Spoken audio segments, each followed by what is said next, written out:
Good afternoon, everyone. Welcome to PCCS's Empower Hour, where we empower our community to create real social change. So this is our first time actually with this title, so we are super excited to talk about how we got here, and we're really excited. This is our second time on our Facebook Live. My name is Alyssa DeGusto, and joining me today are four amazing human beings. Chris Marchioni, Alexa Donnelly, Tamia Patterson, and Kevin Roman are going to be joining us, and they'll be able to do their little introduction. I just wanted to say thank you guys for joining us and taking your little lunch break with us today. Moving forward, we are going to be having a lot of these lunch breaks with you guys. So we're really hoping to, join in on the conversation and have you guys join us as well. So I'm going to have all of our team members join and introduce themselves. So Kevin, we could start with you. Hey everybody, I am Kevin Roman. I am the development strategist at Person-Centered Care Services. And Tamia? Hi, I'm Tamia Patterson. I'm a client at Person-Centered Care Services. And Chris? Hi, I'm Chris Marchioni. I'm the founder and executive director at PCCS. Hey everybody, I'm Alexa Donnelly and I am the Deputy Executive Director at PCCS, and I am also a social worker. Thank you guys for those introductions. So before we get started on today's conversation, since this is our first time with our really exciting title, I did want to kind of point out the brains behind this title, Mr. Kevin Roman. Would you be able to kind of give us a little background on how we got this title and how we got here?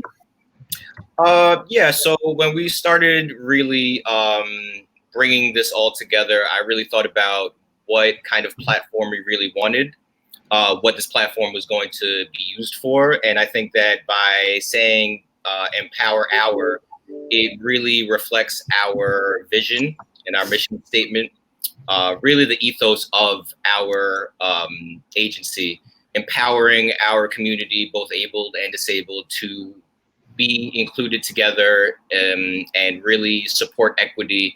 And the only way that you could do that is by empowering our community. So with that, we as a team kicked around a bunch of ideas. I can't take all of the credit. And we figured that this would be a good way to title our platform. Thank you for that explanation. So yeah, we as a team, we are really, really excited to get this launched. So please join us moving forward. We will be keeping you guys posted on upcoming dates and topics, and we're always open for suggestions, and I would love to hear your feedback. So I will keep my email in the comments section. So before we get started, I do want to kind of put this out there. Any questions, comments, or concerns, please feel free to put them in the comment section and we will address them. Towards the end, we will have an open Q&A forum. So please feel free. We're really looking forward to hearing everyone's perspectives. So to get started, today we are going to have a conversation about intersectionality of disability and race. So I am now going to pass the torch off to Mr. Kevin Roman, who will be facilitating this discussion. And we're really looking forward to hearing what you guys have to say. Thank you, Alyssa. I want to thank everybody who's tuning in. I want to thank everybody who's involved. Thank you, Alexa, Chris, and Tamia for being a part of this conversation.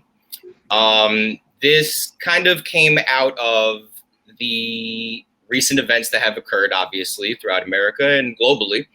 And with that, we as an agency had felt like we needed to make a statement in solidarity with other disenfranchised communities. One struggle is for us all. So if we are not, for us to speak on equity, it goes for all parties. And a lot of times these disenfranchised communities do overlap. With that being said, we had made a statement, which you can see on pccsny.org on our front page, as well as our social media at PCCSNY. With that being said, I did want to speak towards the message that we're trying to convey as an agency. Chris and Alexa, would you be able to talk a little about why it's important that we make a statement? Sure. Chris, you want to go? Yes. Thank you. Welcome, everyone. Hi, everyone. We felt it was important to stand with our community and express and show support for Black lives. As most of you know, we are an organization. Our mission is focused on supporting people with developmental disabilities, people on the autism spectrum. And with that, identities are also intersect with race. We do support Black disabled people, and we want to support them on their journey and also acknowledge that their lives do matter. We also have a large workforce. We're proud to have a diverse workforce. Many people of color are working with us, alongside of us, on the journey to support those with people with disabilities. So with what is going on in the community, not only here locally, but across the nation, across the globe, we felt it was very important that we show solidarity and support. Absolutely. And just to build on that, I think that, you know, if we really look at the core of PCCS's mission and how it's evolved from, you know, the original mission of supporting people with developmental disabilities all the way to our current mission of supporting people with developmental disabilities, but also being pioneers in social change. And so within that, we have a really unique way of providing services and thinking about things. And we think about things on a very individual and what we like to say person-centered level. So I think one thing that we can help shed light on is individual experiences, because I know that a lot of what is going on and what we're seeing in the media is putting things together as a full collective, which makes it really difficult for people to put down their defenses and have an open dialogue and a discussion. So I hope that that's what we can get to today, is really talking about, you know, the impact of people's individual experiences and what that means, you know, to the larger collective too. Thank you, guys. I want to ask Tamia. Tamia, do you think that, I'm sure, you know, our agency isn't the only agency that's made a statement. You see companies across America who are standing in solidarity. What are your thoughts on companies and agencies and things now coming out in support of justice across racial lines, more so now than ever, really? I think the main thing is that we all have, division is the worst thing that could happen now. We all have to be together. So I think that that's the most important thing. So everybody who stands shows that it, you know, that those views that people have that are wrong, if we stand together, that's just that one area where we need help in, where we need, you know, where we need to get better in. But if we all stand together, we're showing that we're standing together and not divided. And I think that that's the most important thing. Absolutely, absolutely. As an agency, we have made a statement, and it's very challenging, I would feel, to make a statement that doesn't run afoul of offending someone else. Chris, do you want to speak a little on that? How to navigate that? Yeah, thank you, Kevin. Look, these are tough conversations to have. You know, my own identity. I identify as a white person. I grew up in a privileged household, a privileged family. I have had members of my family are on the police force. My dad is a former NYPD detective. I do support the NYPD. I support law enforcement. We work alongside law enforcement.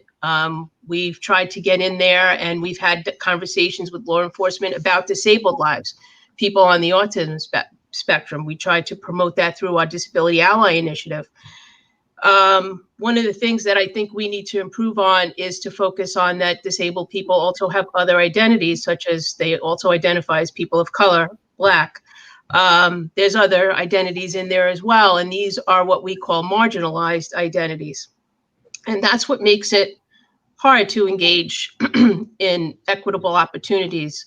And that's why you hear these voices, Black voices, disabled voices speaking up because of those inequities that they exist. And coming from, again, a white family, it is hard to have those conversations. I find having those conversations with my family the most challenging.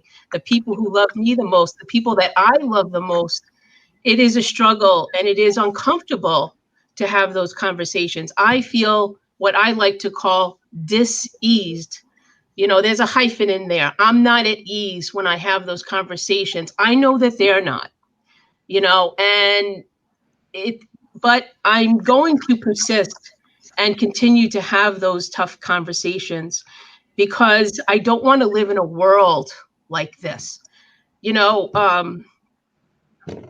My friend passed away last year, and one of the things she told me was to look out for her children. And I don't have to, because they're just wonderful human beings, and they're educated, and they're knowledgeable, and they're responsible. But I do worry, especially of her young son, who's 19 years old. He's a 19-year-old Black man. And I love him, and I care about him, and I worry about him. And I want to see this change happen. And I am supporting the protests and the rallies. I think they need to continue. I think they are doing good. And yes, I know that there's some unfortunate circumstances that have occurred. I don't support violence. I don't support violence by what we call the rioters. And I don't support violence in any form by anyone, including law enforcement. I know I got a little off on the topic here, but I wanted to express something from that hits close to home, like I said. And I am going to stand strong. Because this is something that I want to see change. It's been going on for far too long. I mean, I grew up in the late 60s. I mean, I was just a little kid at the time, but I do know that there was racial tension back then. I do know that when me and my family traveled down to Florida in the early 70s, that there were signs that said, no Blacks allowed. That was in my lifetime. I grew up with that. It's not that long ago. And I can't believe that I grew up in that era. But we need to hear stories like that. We need to learn from the past. We need to learn from right now that things don't have to be that way. And we need to pull together. And again, like I said, I happen to be, come from a family that, experienced a lot of prejudices, a lot of negativity. And I didn't want to be part of that. And I can see little by little the change is happening. We have to be mindful. I have to be mindful when I have those conversations, and just let the people that I love know that I'm coming from a place of love and of acceptance. And I want to share those experiences. And I think back to what Tamia said earlier, the most important thing for us to do is to unite together and figure out a way to bridge that divide. And I think one thing that we try really hard to do in terms of trying to bridge that divide is educating ourselves on the actual events and using very tangible and specific language that is not talking about an overgeneralized area, whether we're talking about the Black community, the NYPD, people with disabilities, to really talk about it on an experience level rather than, an entire community level or population level. And I think something that I've learned recently that I think has been helping me have some of these conversations without offending people is talking about how important identity politics is. So it's something that, to be very honest, I'm not someone who's very politically active. I don't really know too much, and I'm learning. But if we look at even different movements, so the women's suffrage movement, women were given the right to vote by identifying and uniting together as women. Mind you, women of color were not given the right to vote the same time that white women were. So that is, an added piece to that we all have to be mindful of. But women were given the right to vote by men using their privilege. So it's important that we look at all of these dynamics that history just keeps repeating itself. And we could do a better job at understanding how we got to where we are. And I think when you open the conversation with tangible things that have happened, and personal experience, I think it just kind of opens people's hearts a little more. Absolutely. Thank you guys so much. Thank you, Chris, for your very impassioned statement. Tamia, did you have anything that you wanted to add as well, coming from your position? Anything maybe that you felt as now is coming about with these protests? Well, the only thing I could think of when I looked at some of the questions, I thought back to the first time I had to deal with the fact that, like, what why white people didn't like people of color. And I could think back to when I was like 6 years old, when I think I even went to my mom or my grandmother, or pretty much I had that conversation with the both of them, and they, I was never taught to hate white people. I was never taught to, because I come from a multicultural background actually, and I was never taught these things. And I remember my grandmother and my mother telling me, you know, they just don't like us. And then at 6 years old, I had to process why. I didn't understand why. And when I asked why, guess what? They didn't give me an answer. They just got quiet. So I don't know if it was to protect me, or because they really didn't have the answer themselves. You know what I'm saying? And then so I think about that. If my mom had to have this conversation with me, and then my grandmom had to have this conversation with her, then this means that my great grandmother had, and my great grandmother was born in the 1800s. So this is what makes me sad, is that we're here now in 2020, still having to have this same conversation when our kids see what happened to this young man. And that is what is troublesome to me, that we're here in 2020, and now not only do we have to explain to people of color, but what about biracial children? What do you tell this, and we still have to have this conversation. So that is what is troublesome to me. And I was always, my grandmother said to me, my mother said to me, they don't like us, but you be nice to them. You be kind. You show them how to be, how you want to be treated, And so that's what I can only say on that. Like, that's what is bothersome now, that we have to have this conversation in 2020, when and the same conversation was had back in in my grandmother's time with her mother. Absolutely. I know for myself, speaking from a place as a minority and having a child that is biracial, having these conversations are extremely difficult, and they're very nuanced in a way that an 8-year-old can't possibly comprehend all of the intricacies about racial relations. And the only way that I could approach it is in the same way that we've discussed my job, and the same way that we discuss disability rights, tying it all back together. I had a very real conversation with her when she was younger, when she would ask what I do. And I work with people with disabilities, somebody that maybe has a wheelchair, somebody that needs different supports to kind of learn different things, and it's in the same vein where I teach her not to laugh or judge anyone who maybe struggles learning things or needs help opening a door. In that same kind of honest but simple way, some people just don't care for other people with different skin color, and there's a variety of different reasons. I can't possibly know them all, and sometimes they don't know why that is, so it's a lot of hard conversations to have with children, as well as in general with just people that are in your personal life. As a Hispanic man, there's real racism within our community, even of lighter skinned Puerto Rican people versus darker skin, and that's very real. And it's always a difficult conversation to have, but like Chris was saying, it's an important conversation to have. They're not supposed to be easy. If they were easy, this wouldn't be an issue in the first place. Right. I do also want to tie into what Alexa was saying about language. And I think that's an important parallel. The language that we use, and as someone who's worked in PCCS for 5+ years now, our language is extremely specific. Something happens, we need to be as detailed as possible about exactly what occurred, not inflecting your personal opinion or what you assumed to have happened. And in that same regard, a lot of people who are speaking on racial relations aren't aware of the language that they're using. All of these thugs out here protesting, they don't realize the implications that this language has. When in reality, are you speaking about who are you speaking about when you speak about thugs per se?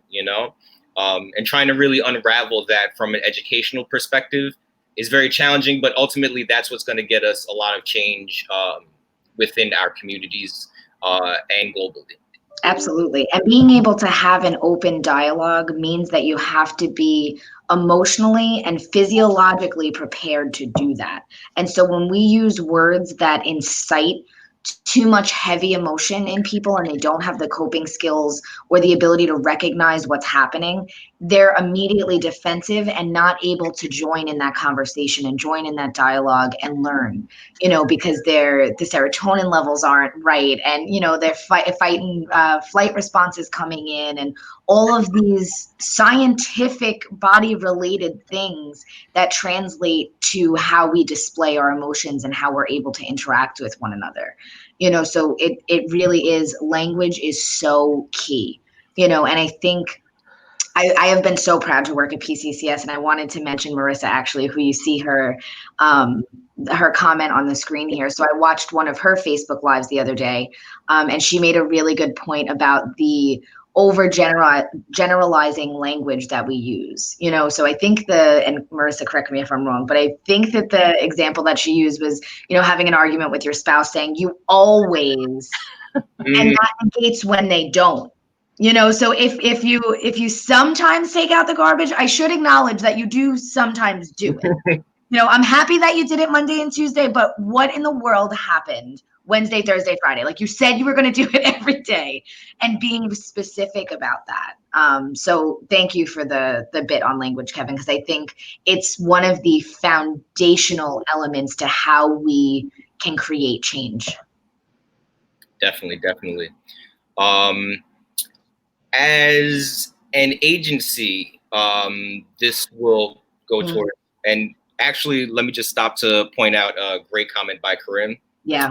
Thank you, Corinne, for this very well thought comment. Kindness, equity, open dialogue, leading to true understanding for all. Absolutely. And it starts at home. Absolutely.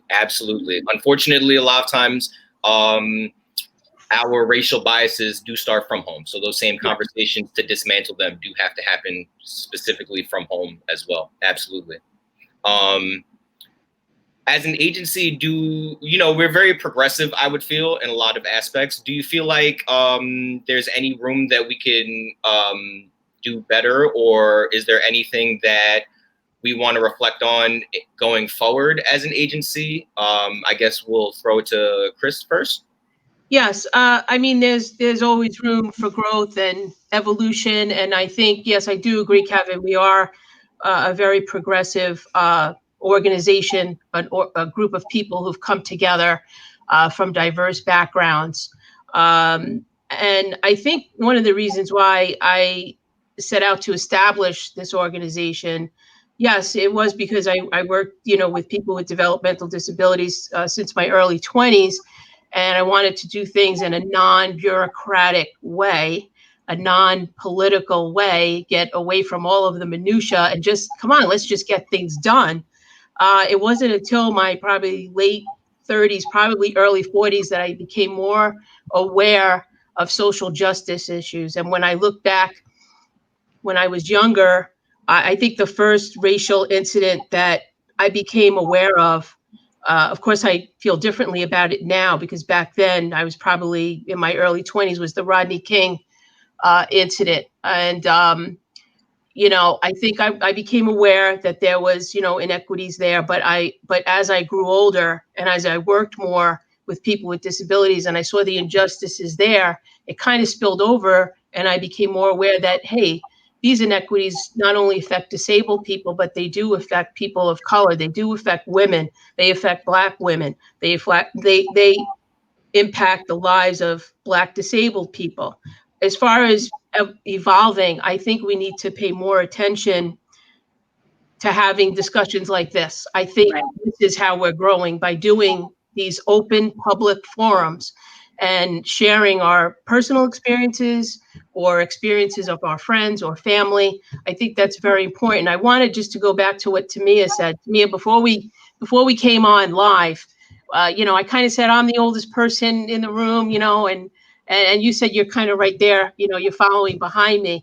And when you talked about earlier about your experience growing up and what your mom and your grandmother said, that, white people don't like us, and we have to be kind to them. Even though they don't like us, we have to be kind to them. Well, I grew up very differently, and I was told at probably a very young age, you know, to stay away from people that didn't look like me, to stay away from people who didn't have the same color as my skin, to specifically stay away from Black people and Puerto Rican people. And, you know, as a young child, I don't know how I processed that, you know, but looking back on it now, I do remember, you know, being pulled in from the sidewalk. I was playing with my cousins probably, and being pulled in from the sidewalk closer to the house. Come in, come back here. And all because there was a Puerto Rican family coming down the block, probably a mom with maybe her children. And I just remember looking and staring at these people. And I guess I'm looking back thinking, what am I supposed to think? Right. But I think, you know, growing up that way, I'm breaking the cycle, because I definitely don't want, you know, my daughter, who's now 20 years old, to feel that way. And she doesn't. She's grown up very differently, very diverse, has a diverse group of friends, and is right there. She was in the protests in Manhattan, you know, earlier this week. I want to break that cycle. And I think that's, like I said, this is one way for us to grow as an organization, as a group of people who truly care and who are brave enough to put in our core values that it's okay to love people. It's okay to say, I love you. I don't know what other organizations or entities or governments put that in their missions or their laws or their Bill of Rights or things like that. But having these conversations I think, will definitely evolve into liberty and justice for all. Because right now, we don't have that. Right. Absolutely. Alexa, from your perspective, you know, you as your title constantly changes in the agency, and now you are where you are. Do you have anything to add in terms of, from an agency perspective, what kind of change can be done from our organization? Yeah, absolutely. And before I go, I would like to hear from Tamia first, because I think I also might be making some assumptions about what our team may do or not do, because one of the areas I think that we can get better at is formalizing some of, you know, the processes that we have around collecting information and, you know, having discussions and training. So Tamia, I'd love to hear your feedback on, you know, what you think PCCS can do better in this area. Absolutely. Well, I think you guys are doing a good job. But like you said, you know, sometimes, you know, I don't know how would I express this. Like you said, the formulation of things sometimes it shows. You know what I'm saying? Sometimes there's a lack of communication in certain areas, and this and that. So, but for the most part, what I can say about you guys and anybody that I have worked with, as you know, far as staff, they are very conscious of, again, what they say, how they say it. They always, you know, nobody comes in and takes control of the house. They're very conscious of, you know, can I use your bathroom, even though they've been here a million times, you know, that type of thing. I won't go through the whole list, but they're very conscious, whether they're young or older, still very conscious of making sure that they respect, you know, my right to, you know, my space. And even when we go out, you know, always very kind and attentive. You know, if I always need, because I'm old, Chris, I always need help up and down the curve. So, you know, so for the most part, I can say, you know, there's things that I see that, you know, in terms of that, in terms of sometimes communication can be better. But for the most part, I'm very happy with the services, and everybody's been very kind, because even when I approached Chris that day with the carpet thing, I said, oh my God, what is she thinking I'm doing? But I thought about it. And I was like, well, she doesn't know that people with a gate, you know, it rubs, and if it's a thin carpet, it's gonna, you know, it's gonna come up and they might fall. So, you know, but you know, for the most part, I love you guys, you know. That's awesome. Thank you so much. And I'm so happy to hear that the things that we think are trickling all the way through the systems and the structures, that they are actually trickling all the way through. Well, some of them at least. You know, and I know it, you know, nothing is ever 100%. And I always have to tell myself that, even though it takes me time to believe it, but I'll tell myself that. But I think one of the areas, you know, in sort of prepping for this, I was looking into information like, what are our dynamics? You know, what are the racial identities of the staff that we have with us? What are the racial identities of the people we support and the families that we serve? Do we have information on blended families? Do we have information on, if there have been any, racial scenarios in terms of staffing pairing? So I don't know if, and of course, everything is person-centered. So it would be an individualized conversation to say, hey, with everything going on, are you comfortable pairing this person with yourself? Do you guys want to have a phone discussion beforehand? Is there anything you feel like you need to clear the air on before you're going to have another human being come into your home, at this time, or really ever?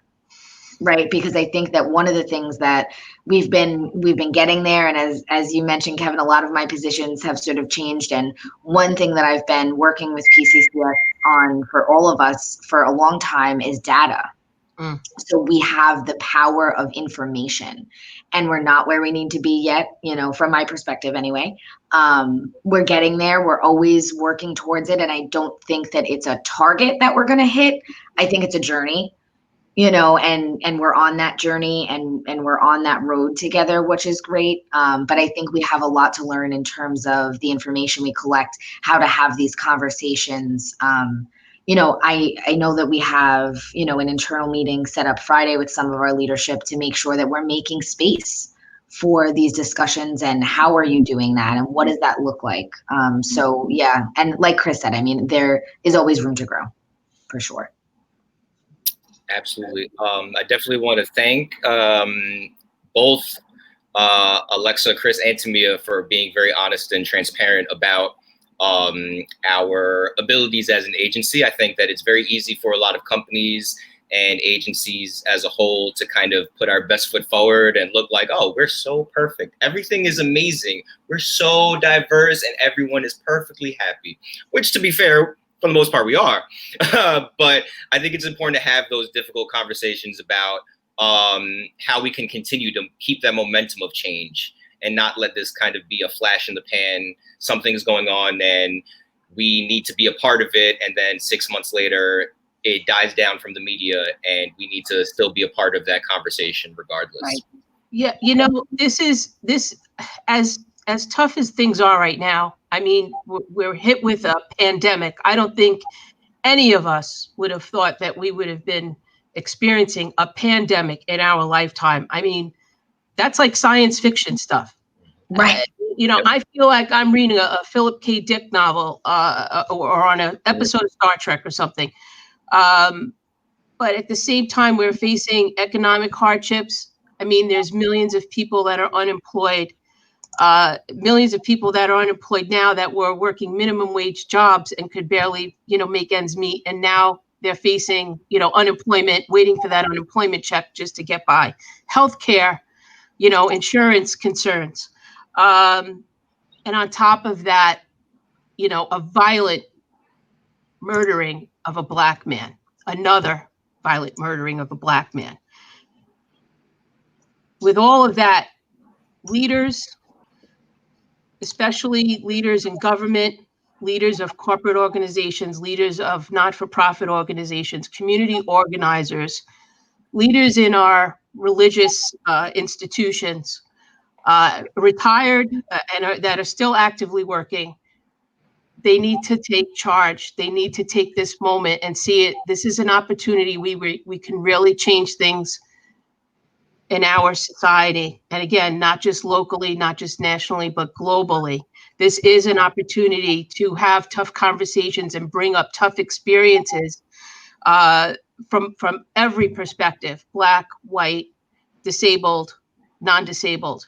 For a long, long time, people of color, disabled people of color, there's this hierarchy in the world. And white is the norm. This is where you should be, white man, and there's everything else beneath that. And the more and more layers of marginalized identities that you have, you're pushed even further and further away to the outskirts of our society. You just don't count. And that needs to change. And those experiences people experiencing those identities need to share their experiences, because especially to white people, because they just don't get it. I didn't get it for such a long time. And I'm so happy that my eyes were opened and that I was awoken, because I wouldn't want to live my life in that way. Mm-hmm. For a long time I did. And let me tell you something, it was lonely and it was filled with anger. And I don't want to live like that. So I think, sharing the experiences again from all different perspectives is very important. If you don't, you're going to continue to fear people. And why live that way? And I think remembering that so many things are fluid, right? Our emotions are fluid. Our identities are fluid. If I am in a room with, I can give my own examples from meetings I've been to in my own executive role, that I've been in an executive room and I've been looked at as, oh, okay, you must be the assistant because you're the woman in the room. And that's looking at my identities as either a woman or my identity of youth, because there's typically not people that are 28 years of age in the position that I'm in. And I'm not ashamed to say I'm 28 years old in the position that I'm in. I work damn hard for it, but it's an adjustment that I have to make when I'm in the room with certain people, that I know that in a room with younger people, that identity can come out more. My youth can come out more, and it doesn't have to negate my role as a leader, but it changes in rooms, where the context changes. So it's important for us to just remember also how fluid all of these conversations are, and they're not static. They change just like we do. We're human. Absolutely.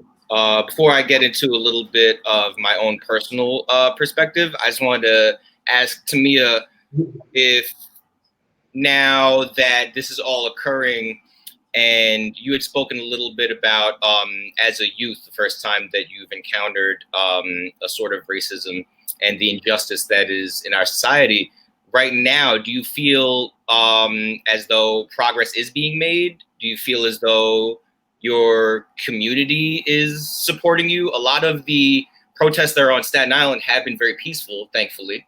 But do you feel like there's progress being made, really? And do you feel like you're a part of that?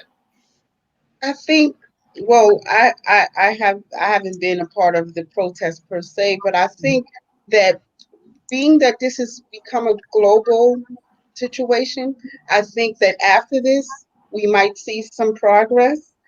But up until this point, prior, things have been the same. In terms of how people view people. I think if we, the main things of, like Chris was saying, she had a change of heart. And that is, I'm a prayerful person. I'm not trying to put religious into it, but that's what I pray for. I pray for that, these people's hearts can be changed, because you can change legislation, you can change this and this and that. But until you change a person's heart, like Chris said, that's the only way that it's really going to make a change. So I'm hoping, and the good thing about the marches and things like this, that they're very unified and they're very diverse. There's old people and there's young people out there, so I'm hoping that these young people from all different backgrounds, that it will stop, because they won't, like Chris said, teach their children these things, because I know that there's always going to be somebody who's going to hate. So, but I'm just prayerful that the hearts of people change, even for, we talk about our president. I pray every night that his heart change one day, even when he's not our president, just because, it's not good to, the feeling of being that way. People's hearts just need to be changed for the most part. And I think that is the key for them to have an experience where it turns their way of thinking around. And I think that that's the key. And just realize that we're all human beings. Outside of being a color, outside of being a disability, we are human beings that bleed, breathe, and we all eat the same, we all not the same food, but we all have to do the same things to thrive, right? So that's the important thing, that we are just human beings. And I would never be able to see any human being get hurt, anybody's child, anybody's adult child get hurt, and not be able to not have a heart for them, So I think that's the most important thing. I couldn't agree more. That was beautifully said to me. Honestly, very. Yeah. Thank you. Thank you. I think that just speaking from my own personal perspective, I feel as though for myself, and only speaking for myself, I'm tired of seeing someone who looks like me, acts like me, runs, drives, has children, being killed, quite frankly, murdered. And more so than that, not having the same equity of justice that anyone else would have if they murdered somebody in cold blood in daylight. You know, it seems like every other month there's always someone who was doing something that ended up dying from having a broken taillight, like none of us have ever had a broken taillight, from going on a jog, like I don't run every day, you know? And it's funny, when we were speaking a little about government aspect, I was reminded of when we had protested in front of, I want to say, Senator Lanza's office for the raises and the funding to be able to give our DSPs the proper amount of wage that they deserve for their job. And it's interesting to think, what would that be like if there was riot teams there, you know, if they were shooting rubber bullets at us, you know, the same kind of protesting for the equity that we were looking for, right? The same equity that our community as a minority is looking for as well, you know? And I think that, like Tamia said, it's honestly, it's internal. It's a change inside somebody's heart. You know, I am always very well capable of sitting with someone and trying to explain from a statistical perspective, from my own personal perspective, different avenues to try to explain to them why their avenue might not be exactly right. Not to inherently say everyone's 100% wrong, but trying to educate. And at some point, there's only so much that you can do when they simply don't want to see a different perspective. I think that as our community, we like to point out when we refuse to believe we're wrong. We can never change our opinion ever, you know? And I think that people should be able to say, you know what, you're right. I didn't think of it that way. You know, right? You're right. You do deserve that equity as well. Right. You know, you brought up the rally protest in front of Senator Lanza's office a few years ago about the increase in living wage for direct support professionals. We were probably also at the same time advocating for no cuts to services for people with developmental disabilities. I just want to bring up a contrast. You know, we've been, as far as I can remember, I've been doing those rallies and protests since I've been working in this field. So it's about 30 years now. And those protests and rallies sadly get hardly any traction. Maybe there's a couple of thousand, and I'm only going to speak for New York State, across New York State. And in a way, you can see that even in the rallying, you know, there's some kind of hierarchy, and disabled lives and Black disabled lives, look how, you know, far down they are on that rung, you know, on that ladder of, let's say you compare it to a ladder where these protests are. By the same time, you never see, you know, white CEOs of a corporate for-profit organization rallying or protesting, you know, at their local legislator or senator's office or up at Albany at the Capitol. And therefore, they don't understand. That's why you see these comments. But I don't understand. What am I missing here? You see these comments, you know, majority of them, well, so far, the only ones I've seen are from white people. I can say that.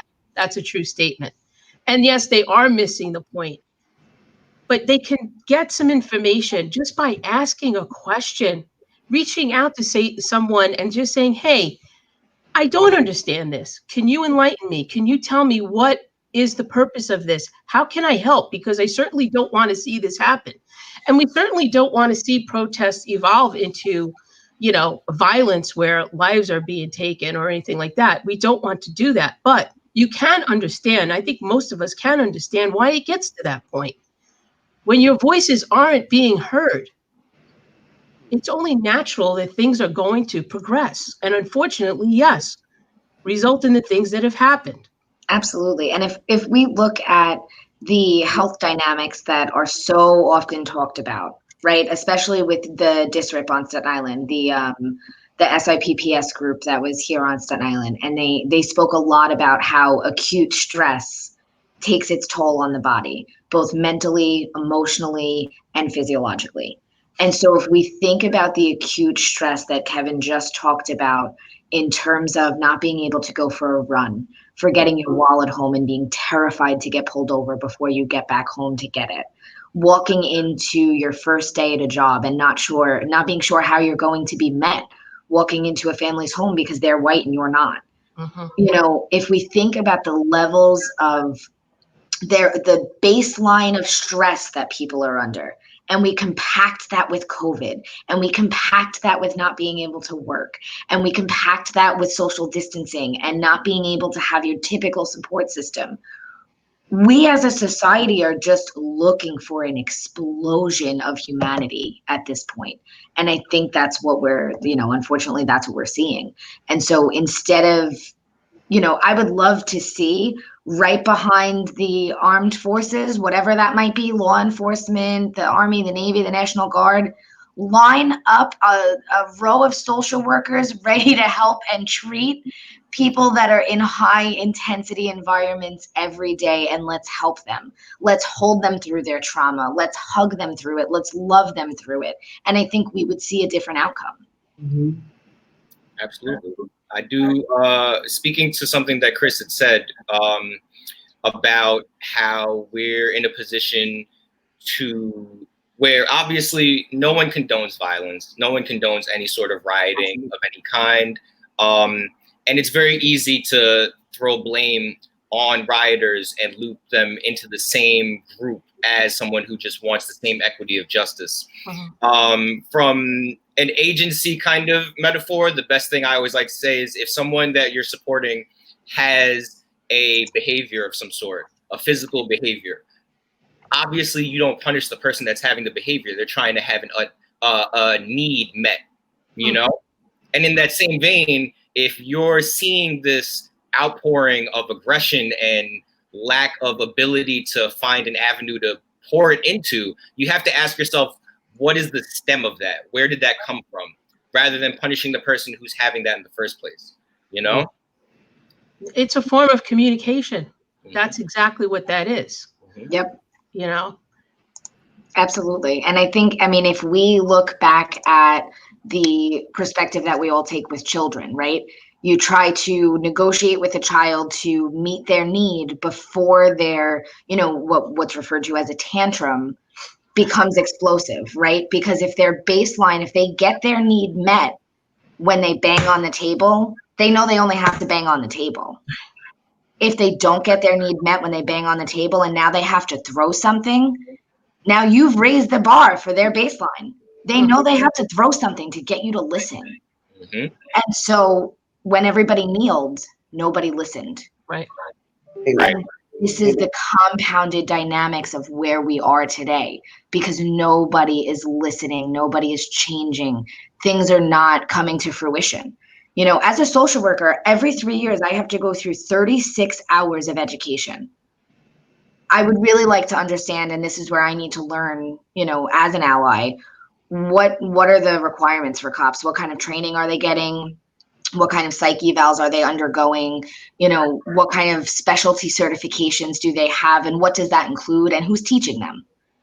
And is the content racially biased or is it not racially biased? Is it biased towards disability? Is it not biased towards, against all of the different dynamics? I'm also part of the LGBTQ plus community. So I'm interested in understanding how that looks, but it is such a deeper conversation that if we don't start having these dialogues on a human level, we're in real trouble. Yeah. Absolutely. Bringing up, in fact, the LGBTQ community as well is important, given even that it's Pride Month, and I have people in my family who identify in that community, and in their comment section, you see the same amount of division as any other community. And when we start to learn that the words may be different, disability, race, gender, XYZ, but the voices is always the same, that we just want the same fairness that everyone else has. That's at the point that we could start having an open dialogue about these things, you know?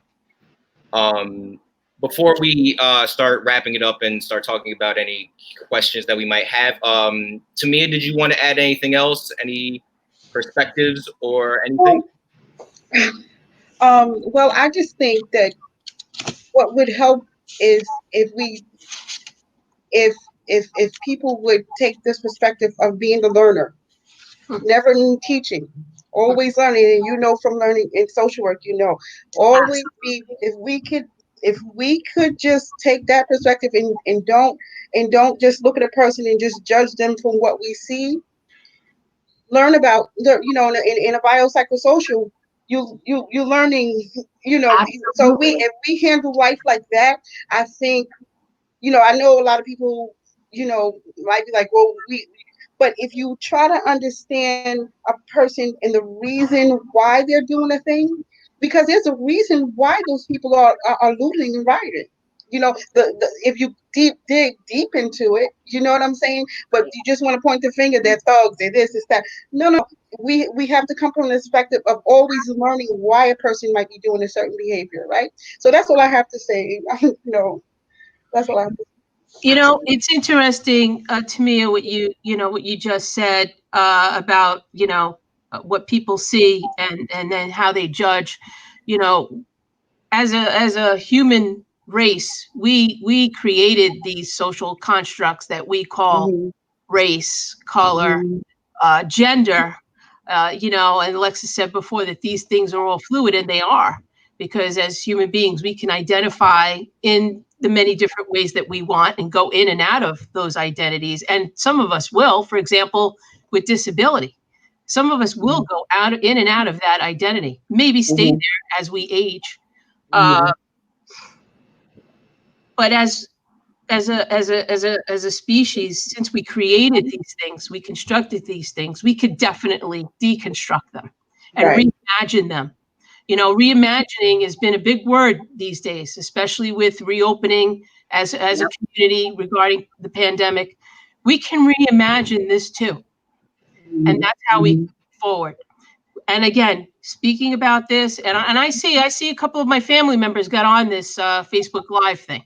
I saw you, and I'm glad you got on. I hope you stayed.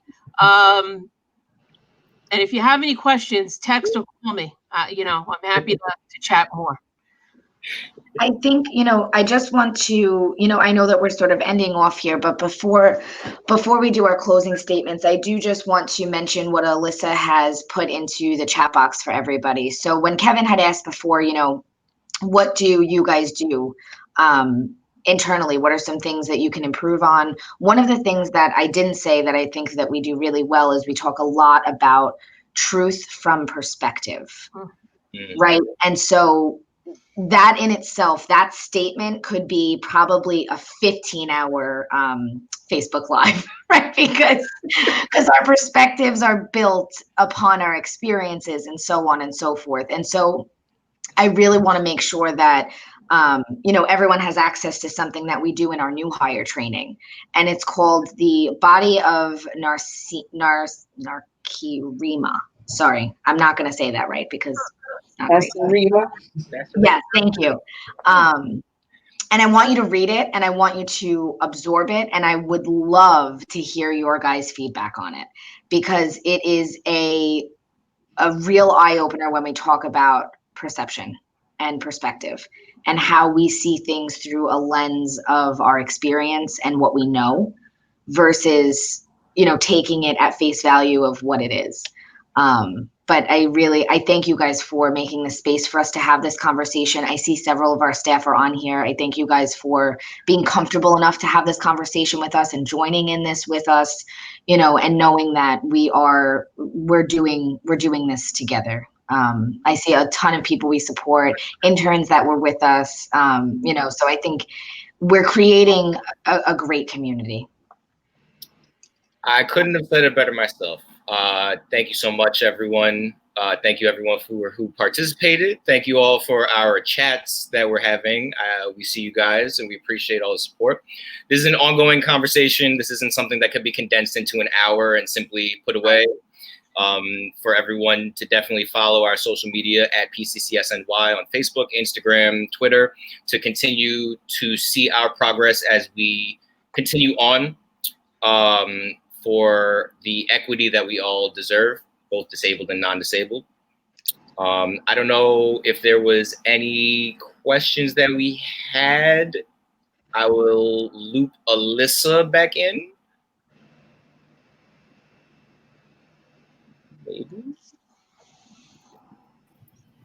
Hi, everyone. Thank you guys so much for that insightful conversation. As you guys had said, there is no way that we can condense every single valid point into 1 hour. So I'm really looking forward to seeing where these conversations continue to go. As far as questions go, we are keeping the last minute or so open. If anybody has any last minute thoughts, if you want to answer those in the chat box, but it just seems to be everyone's having a really positive experience. And don't worry, Corinne, we'll be doing these every week. So while we wait, if there are any other questions, some things to talk about would be upcoming possible topics for us to discuss would be our supports and services, our ISS and IRA programs, and highlighting those and highlighting our amazing staff who are constantly just braving the day every single day, and talking about our Disability Ally Initiative, which I think is really important to tie into the conversation that we did have today. So I'm thinking maybe we could even present our DAI training very soon on Facebook Live for everyone. So we'll keep you guys posted on that. But as far as questions go, we're here. I left my email address in the comments. I'll do it one last time, so that way if you guys want to reach out, we can continue the conversation, and we're always looking for guests. And with that said, I think we're good. So thank you again, guys, for your insight, because it was really so interesting and so empowering. Thank you. Thank you so much. And thank you to Tamia. We couldn't have had this conversation without you. I definitely appreciate you participating. Thank you so much. You're welcome. Thank you. Thank you so much, everybody. Thank you. Bye. Bye, guys. Bye.